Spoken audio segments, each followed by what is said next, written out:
नमस्कार, social city private चुनाव विकास और समीकरण में आपका स्वागत है। मैं हूं मनीष उपाध्याय। आज हम लोग हैं ऑर्थो केयर सेंटर अरेराज में और हमारे साथ हैं इस क्लिनिक के डायरेक्टर मनोज कुमार सिंह जी। आपका बहुत बहुत स्वागत है हमारे चैनल। सबसे पहला सवाल कि अरेराज जैसे जगह पे आपका जो प्रैक्टिस रहा है लगभग काफी लंबा रहा है और फिर अरेराज जैसे शहर में अरेराज जैसे जगह पे आप प्रैक्टिस कर रहे हैं और फीस बहुत कम रखे हैं, बहुत मिनिमम रखे हैं, इसका क्या मुख्य वजह है? तो आप लोगों का आभार। देखिए, मैं करीब पिछले 6 सालों से मैं ऑर्थो केयर के नाम से मोतिहारी में हमारा सेंटर मैं चला रहा हूँ, जो कि अस्पताल चौक हॉस्पिटल रोड गली नंबर 1 में हमारा क्लिनिक है, नर्सिंग होम है। और पिछले 6 वर्षों से मैं सेवा वहाँ दे रहा हूँ। और जो कि आपने पूछा कि अरेराज के बारे में, तो चूँकि अरेराज हमारा गृह क्षेत्र है, अरेराज की मिट्टी में ही हम पले बढ़े हैं और वहीं और बाबा सुरेश्वरनाथ की कृपा से ही हम एक मिडिल क्लास फैमिली से उठ करके यहाँ तक पहुँचे हैं। तो इस नाते डॉक्टर होने के नाते मेरा भी फर्ज बनता है कि अपने समाज के प्रति कुछ कर्तव्य बनता है कि मैं कुछ दूँ। इसी के लिए मैं सोचता हूँ कि कम से कम सप्ताह में 1 दिन हो या 2 दिन हो और अरेराज में अपनी सेवा दूँ। और जहाँ तक अपने बात कहा कि न्यूनतम शुल्क, तो देखिए न्यूनतम शुल्क हम लोगों ने केवल एक रखा हुआ है लोगों को बताने के लिए कि न्यूनतम शुल्क भाई हमारा इतना है। लेकिन अरेराज सेंटर हमारी एक सिद्धांत है, हमारी पॉलिसी है, हमारे ऑर्थो केयर की पॉलिसी है कि हम वहाँ किसी भी मरीज को ऐसा नहीं है कि उसका पैसा नहीं है तो वो वापस लौट जाएगा नहीं। और यदि कोई उसके पास मतलब गरीब लोगों के लिए भी आपके पास उस तरह की सुविधाएं हैं। अच्छा डॉक्टर साहब, ये बताइए कि क्वालिफिकेशन जो है डॉक्टरी की, आपकी जो पढ़ाई है, ऑर्थो की जो पढ़ाई, ये कहाँ से होता है? देखिए साहब, हमारा बेसिकली जो MBBS होता है, हमने MBBS की पढ़ाई दरभंगा मेडिकल कॉलेज दरभंगा से किया है। और जो स्पेशलाइजेशन है, जो मैंने ऑर्थोपेडिक्स से जो PG किया है, मैंने पटना PMCH से मैंने किया हुआ है। हड्डियों में जो समस्याएं आती हैं, खास करके 40+ या 50+ जब लोग जाते हैं तो उनकी हड्डी में कड़कड़ापन या ज्वाइंट पेन की समस्याएं जो है लगातार बनी रहती है। खास करके ऐसे लोग जिनका थोड़ा सा वेट ज्यादा है, जैसे हम लोग भी थोड़ा हेल्दी हो गए हैं, तो जो जिनका वेट ज्यादा है वैसे लोगों को हड्डियों में, पैर में या उनके ज्वाइंट पेन में बहुत सारी समस्याएं आती है, जैसे बैकबोन में समस्या है। तो क्या मुख्य वजह है और इसका समाधान क्या है? बहुत अच्छा आपने ये प्रश्न पूछा है।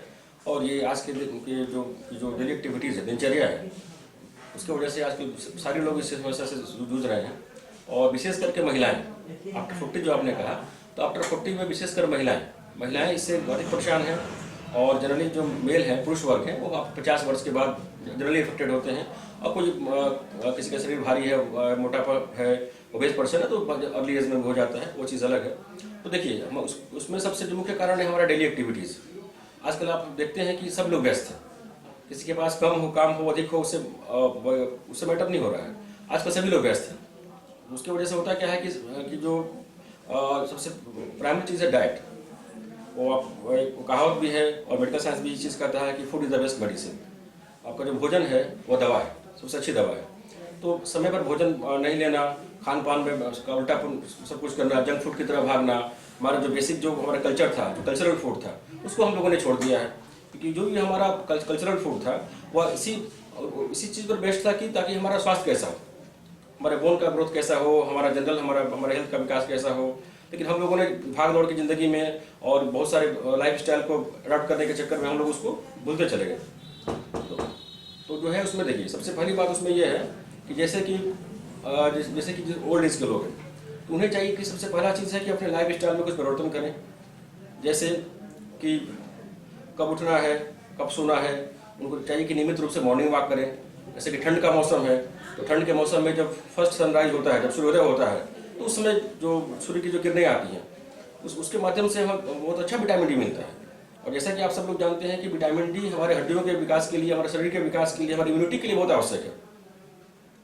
तो ये समझिए कि जो हमारा प्राकृतिक सोर्स है विटामिन डी, सूर्य का जो रोशनी है, उसको हम लोग भूलते जा रहे हैं। लेट से उठना है, तो पता चला कि जब लेट से हम उठे तब तक पता चला कि जो फर्स्ट रेज है हमारा मिस कर गया।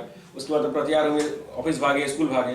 तो उस चीज़ पर हमें ध्यान देना है। यानी कि फर्स्ट हमें जो है अपने डेली एक्टिविटीज़ को ठीक करना है, खान पान को ठीक करना है। खान पान में जैसे कि आपका दूध हुआ, दूध को शामिल करना है। यदि आप नॉनवेज खाते हैं तो आपको अंडे को शामिल करना है।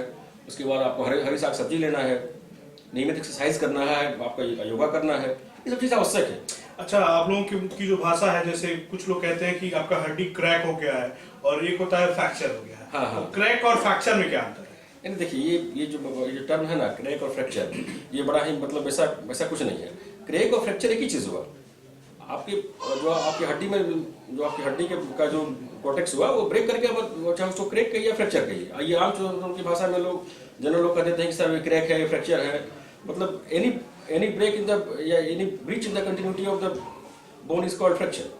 वो कुछ भी है तो फ्रैक्चर है, उसको जनरल भाषा में आप क्रैक कर सकते हैं। अच्छा, जो हड्डियां जो ब्रेक हो जाती हैं, जैसे मान लीजिए किसी का हाथ टूट गया या किसी का पैर टूट गया, तो जो हड्डी ब्रेक होती है वो हड्डी फिर से नेचुरल तरीके से ज्वाइंट हो पाती है या थोड़ा सा इधर उधर होता है इसमें?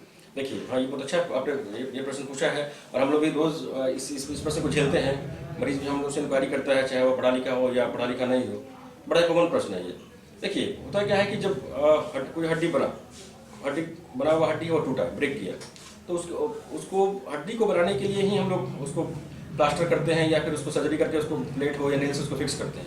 ठीक, तो नेलिंग प्लेटिंग जो होती है या जो सर्जरी होती है या जो प्लास्टर होता है, वो आपकी हड्डी को बनाता नहीं है, वो आपकी हड्डी को स्टेबल करता है, एक जगह स्थिर रखता है। उसके बाद जो आपके शरीर का जो शरीर की जो ताकत है, जो मैंने कहा कि आपके शरीर में कितना कैल्शियम है, आपके शरीर में विटामिन डी का लेवल क्या है, यानी कि आपका शरीर कितना स्ट्रांग है, आपका शरीर कितना पावरफुल है, उसके आधार पर आपकी हड्डी बनती है।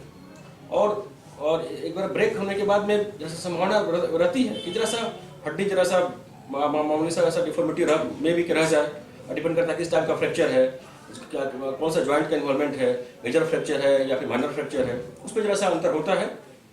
लेकिन अमूमन जो होता है कि फ्रैक्चर के बाद इन मोर देन 90% केसेस जो है हड्डी पूर्णतः पहले की तरह हो जाती है। 10% केसेस में ही दिक्कत होती है। अच्छा, हमारा अरेरा जो है वो कृषि प्रधान एरिया है, खास करके यहाँ पे ज्यादा से ज्यादा लोग किसान हैं और उनके पास पैसे की थोड़ी कमी होती है। गरीब कह सकते हैं कि गरीब तबके के ज्यादा लोग हैं। तो गरीब तबके के लोगों के लिए आपके हॉस्पिटल में, आपके क्लिनिक पे उनकी चिकित्सा की क्या खास व्यवस्था है?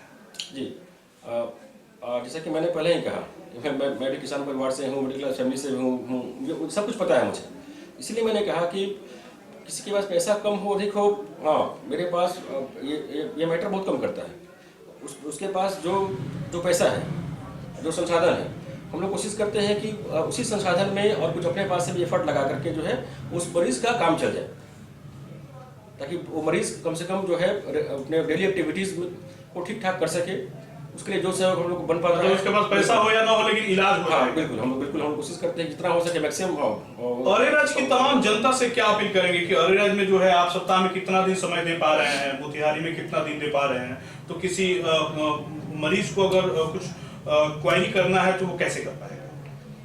देखिए, जो हम लोग अरेराज का जो सेंटर है, वहाँ राउंड द क्लॉक 24 घंटा हमारा 1 या 2 ट्रेन स्टाफ वहाँ रहता है।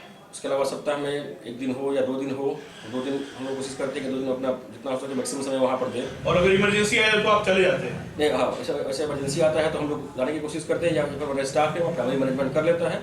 उसके बाद एम्बुलेंस की सुविधा है, एम्बुलेंस से हमारा पेशेंट मोतिहारी शिफ्ट हो जाता है, और उसके बाद यहाँ जो भी उसका प्राइमरी काम हो या फिर उसका सर्जरी हो या जो प्लास्टर करना हो, करने के बाद फॉलोअप में फिर अरेराज अपना आ सकता है, अरेराज में वहाँ हम लोग से मिल सकता है। अच्छा, मोतिहारी में जो आपकी क्लिनिक है उसका क्या एड्रेस है? देखिए, हमारा क्लिनिक और जो हॉस्पिटल रोड है, अस्पताल चौक, सदर अस्पताल के सामने गली नंबर 1 है। उस गली में हमारा नर्सिंग होम है, और यहाँ round the clock 24/7 emergency services हम लोग दे रहे हैं। और यहाँ पर हम लोग हड्डी, रीढ़, जॉइंट्स के ऑलमोस्ट करीब सारे सर्जरीज और सारे कंजर्वेटिव मैनेजमेंट की सुविधा हम लोगों के पास यहाँ पर है।